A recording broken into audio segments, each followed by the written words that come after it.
Hello everyone, in today's video I'm going to show you how to join anyone in Roblox even without being a friend with them.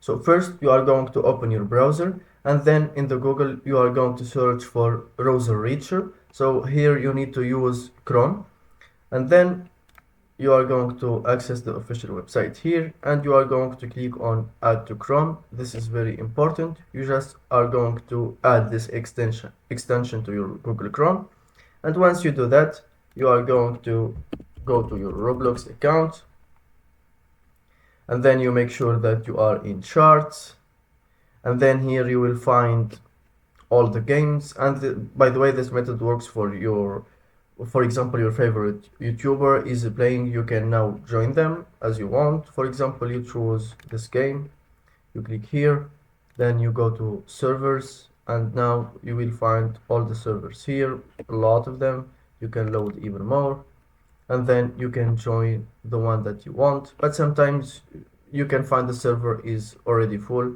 so you cannot join that one. And that's it.